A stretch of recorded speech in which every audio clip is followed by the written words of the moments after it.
Hello दोस्त, मैं आप लोग के बीच बेसिक फंडामेंटल क्वेश्चंस का सेकंड वीडियो लेके आ गया हूँ। इसमें से आप देख सकते हैं, सबसे पहले हम सॉल्व करेंगे रिवर्स नंबर एंड सेकंड में हम सॉल्व करेंगे पहले ड्रॉम का, थर्ड में परफेक्ट नंबर, फोर्थ में प्राइम नंबर। और भी मैंने बहुत सारे क्वेश्चंस बना के रखा है, देखते कहाँ तक हो पाता है। तो चलिए स्टार्ट करते हैं। सबसे पहले रिवर्स नंबर को सॉल्व करते हैं। मैं VS कोड को ओपन कर लिए, has include IOStream using namespace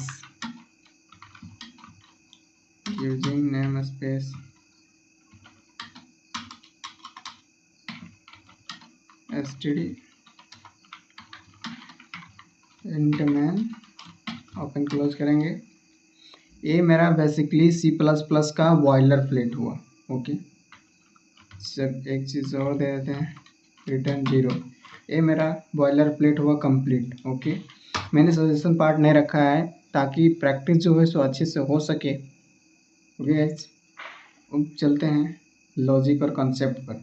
reverse number का इम्प्लीमेंट करके अच्छे से देखेंगे, अच्छे से लॉजिक को समझेंगे।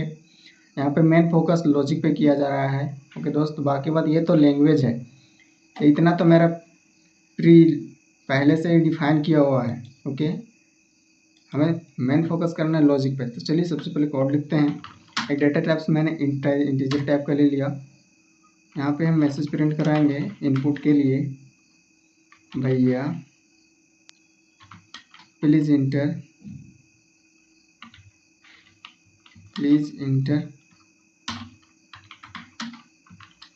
Any number.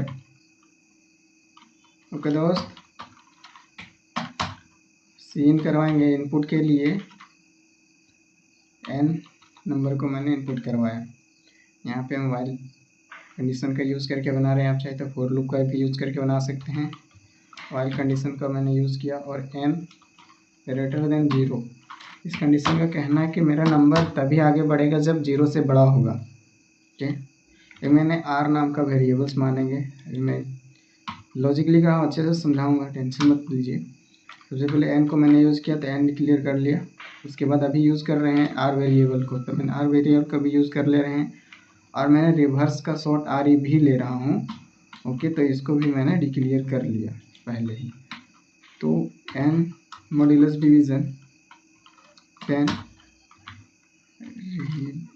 REV प्लस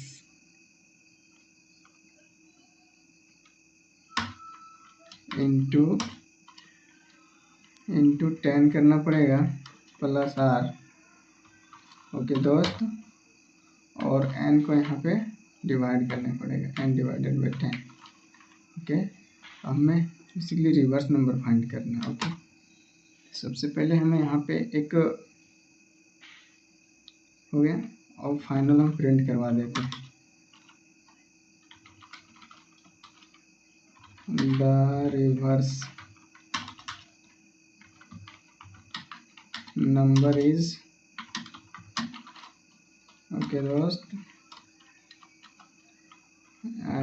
भी में सेव करवाए थे, इसको मैंने यहाँ पे लिख दिया।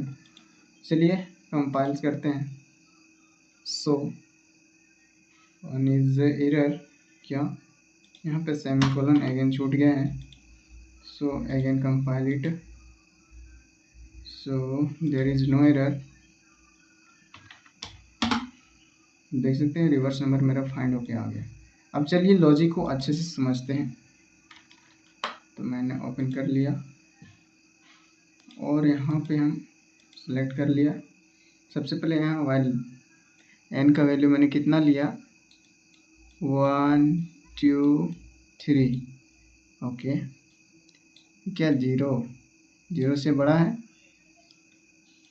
0 से बड़ा है तभी हमारा इनर लूप में आएगा और तभी कोड चलेगा। ओके, तो इसको हम डिवाइड करेंगे तो कितना आएगा, 10 से डिवाइड करना पड़ेगा, तो रिमाइंडर में फाइंड करना है, 1 2 3 को डिवाइड करना है। ठीक है, तो 1 0 2 2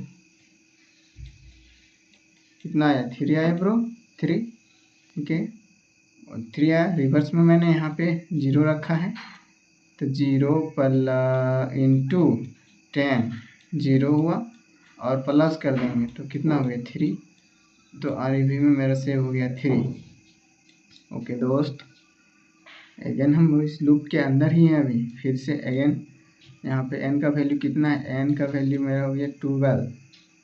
ओके, तो जब 12 को 10 से जब डिवाइड करेंगे तो कितना आएगा 1, रिमाइंडर मेरा हो जाएगा 2। ओके दोस्त, तो रिमाइंडर यहाँ हो गया 2। तो REV में अभी कितना मेरा 3 इंटू 10 कितना हुआ 30 प्लस 2 कितना हुआ 32 हुआ, 32।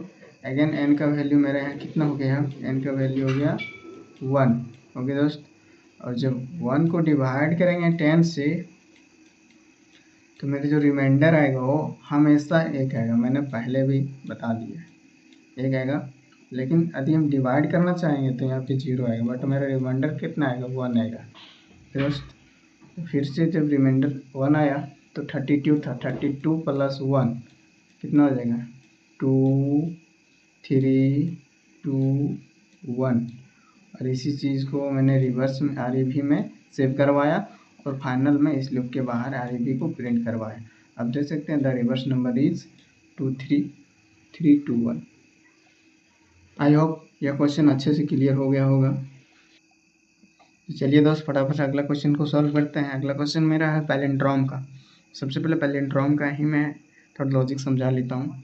सबसे पहले क्या है पैलिंड्रोम नंबर 1 2 1। ओके दोस्त, अब इस चीज़ को हम यहाँ पे 1 लिखेंगे, इसको यहाँ 2 लिखेंगे, इसको यहाँ पे 1 लिखेंगे, तो 2 1। किसी भी तरह का चेंजेस दिखा नहीं ना, 1 3 1। इसको जैसे भी लिखें उल्टा सीधा कोई फर्क नहीं पड़ेगा। ओके, तो इसी चीज़ को हमें कोड के थ्रू प्रिंट करवाना है। ओके दोस्त, तो चलिए इस कोड पे बेसिकली हम इसी कोड में एडिट करना चाह रहे हैं। सबसे पहले हम यहाँ पे हमको एक वेरिएबल मानना पड़ेगा m, और इसमें हम n वैल्यू को जो लिए इसको स्टोर करवा दिए, और साथ ही यहाँ पे m को भी डिक्लेयर कर लेते हैं, और यहाँ पे एक इफ कंडीशन लगाएंगे, if m equal to REV, इसको हम p मान लेते हैं। ओके दोस्त, वेरिएबल जो भी है लेकिन हम p मान ले रहे हैं बेसिकली, तो p को मैंने यहाँ पे डिक्लेयर कर लिया।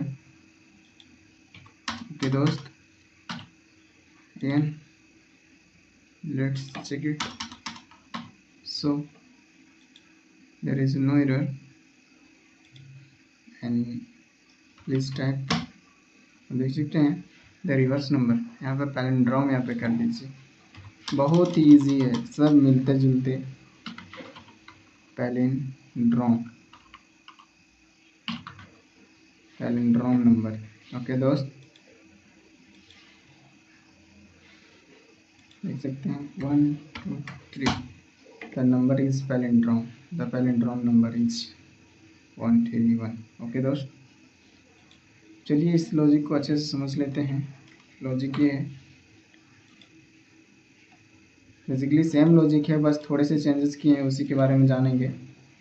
लॉजिक वही है कि यदि हम 1 3 1 लिए, ओके दोस्त, n का वैल्यू हमने 1 3 1 लिए, इसको डिवाइड करते हैं 10 से, सेम वही है ना प्रोसेस, तो कितना आएगा 1 3, यहाँ पे रिमाइंडर कितना बचेगा 1 बचा, तो ये फिर मेरा 0 यहाँ पे माने हमें p को, यहाँ पे 0 और यहाँ पे p में मेरा फिर से हो जाएगा 1। ओके दोस्त, और n का वैल्यू मेरा अगेन कितना हो गया 30। 13 को जब डिवाइड करेंगे 10 से तो कितना आएगा 1, यहाँ पे 1, यहाँ पे मेरा रिमाइंडर आ जाएगा 3।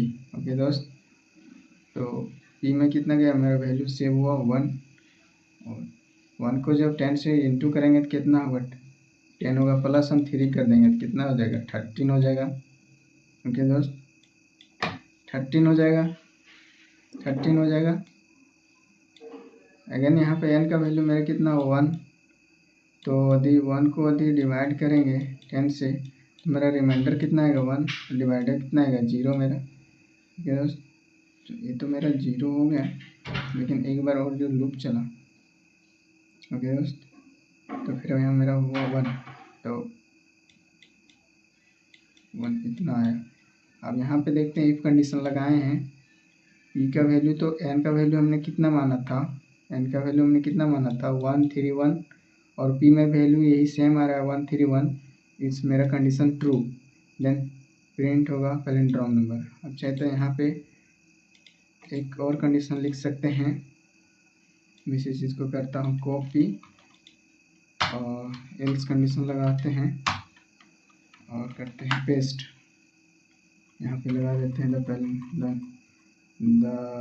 not palindrome number, the not palindrome number is okay दोस्त, समझ। यहाँ पे हम लिखते हैं 133, देख सकते हैं the not palindrome number is, okay नहीं हुआ। इसी प्रकार हम अब अगला क्वेश्चन पे चलते हैं और देखते हैं परफेक्ट नंबर। ये इसमें थोड़ा तगड़ा कंसेप्ट है और अच्छा लॉजिक है, तो चलिए समझते हैं क्या लॉजिक और कंसेप्ट हो। ओके दोस्त, सबसे पहले VS कोड पे चलते हैं, शुरू से टाइप करना पड़ेगा इस कोड को। करते हैं इसको क्लियर, यहाँ पे has include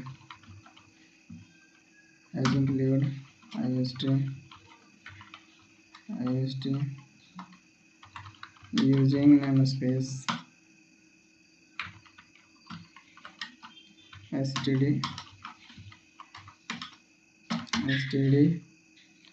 int man, open close करेंगे यहाँ पे, और एक इंटीजर टाइप का मैंने वेरिएबल्स, इंटीजर टाइप का डेटा टाइप्स मान लिया, और मैसेज प्रिंट करवाएंगे इनपुट के लिए, प्लीज़ इंटर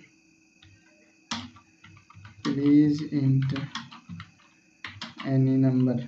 ओके दोस्त, अगेन यहाँ पे हम इनपुट कराएंगे, तो इनपुट के लिए क्या लेना पड़ता है सीन, और हमने यहाँ पे एक नंबर प्रिंट कर इनपुट ले लिए n।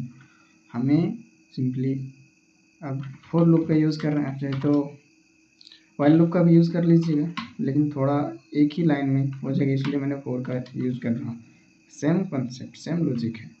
हाँ दोस्त, N I less than equal to n divide by 2, इस लॉजिक को बहुत ही तगड़े से अच्छे से समझेंगे दोस्त।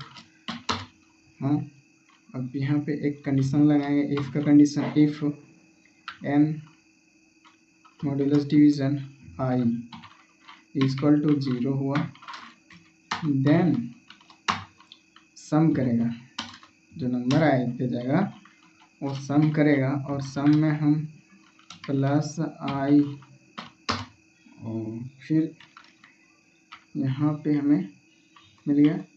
और एक कंडीशन और लगाएंगे हम, इफ़ कंडीशन, इफ़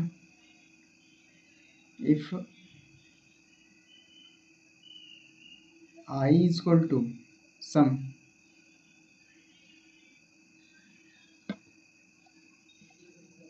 सो यहाँ एक कंडीशन लगाना होगा, इफ़ सम में जो वैल्यू स्टोर करवाएं इसको n के कंपेयर करेंगे, यदि इस कंपेयर करेंगे, और यदि सेम हो गया देन हम फर्स्ट वाला कंडीशन चलेगा परफेक्ट, यदि नहीं तो एल्स कंडीशन में आएगा नॉट परफेक्ट नंबर। इसलिए सबसे पहले यहाँ पे कुछ डिक्लेयर कर लेते हैं, n को और i को, और सम इक्वल टू 0 को ही माना है तो इसको भी डिक्लेयर कर लेते हैं। चलिए let's compile it, so there is no error. Again हम इनपुट ले रहे हैं 6, तो the number is perfect. Okay दोस्त, अगेन हम कंपाइल करते हैं, और अगर इनपुट लेते हैं 5, ओके, तो the number is not perfect. Okay दोस्त, यहाँ पे 6 लेते हैं परफेक्ट नंबर। तो चलिए इस लॉजिक को अच्छे से समझते हैं। बहुत ही सबसे पहले हम यहाँ पे देखेंगे, जो मेरा कंडीशन है यहाँ पे फॉर लूप का यूज़ किए हैं। ओके दोस्त, फोर लूप का यूज हम इनिशियलाइज किए हैं 1 से, और मेरा कंडीशन है I less than equal to n divided by 2। तो n का वैल्यू कितना लिया मैंने 6, तो इसका डिवाइड करेंगे 2 से तो कितना आएगा 3। तो यहाँ पे मेरा n का वैल्यू कितना हो गया 3। क्योंकि दोस्तों n i से बड़ा, i का वैल्यू कितना है मेरा, i का वैल्यू 1 और n का वैल्यू 3, तो i से बड़ा है n, 1 से बड़ा है 3, तो कंडीशन ट्रू है। तो इस लूप में आएगा, और इस लूप के फिर इनर लूप में, आउटर लूप है या इनर लूप है। ओके दोस्त, अब यहाँ पे n का वैल्यू है 3, हम लिया है मैंने 6, बट यहाँ डिवाइड किया तो यहाँ हुआ 3। तो ये मॉड्यूलस डिवीजन हमें यहाँ फाइंड करने के लिए कहा गया है। तो जब मॉड्यूलस डिवीजन फाइंड करेंगे i का वैल्यू कितना है 1, i का वैल्यू है 1, तो 1 को डिवाइड करेंगे, मॉड्यूलस डिवीजन करेंगे तो कितना आएगा 0 आएगा। ओके दोस्त, और जब 0 आएगा तो इस सम को फिर रीड करेगा, और सम में 0 माना है प्लस 3, आई का वैल्यू कितना हो गया 3, आई का वैल्यू 1, सॉरी आई का वैल्यू 1 हुआ 1। ओके दोस्त, देन हम सम में सेव करवा दिए 1, अगेन हम अपडेशन करवा दिए, अब हुआ 2, आई का वैल्यू हो गया 2, तो 2 क्या 3 से बड़ा, 2 से बड़ा है 3, तो मेरा कंडीशन अगेन सही हुआ। अगेन इस लूप में आए और सम का वैल्यू है 1 प्लस यहाँ पे n का वैल्यू 2 हुआ, 2 को डिवाइड करेंगे 1 से तो 2, ये भी 0 आ रहा है तो यहाँ 2 हुआ। ओके दोस्त, और अगेन यहाँ पे सम हम करवा दिए, कितना हो गया 2 + 3 हुआ। एन हम यहाँ पे कंडीशन अपडेट करवाएं और आई का वैल्यू कर दिए हम 3, आई का वैल्यू हो गया 3।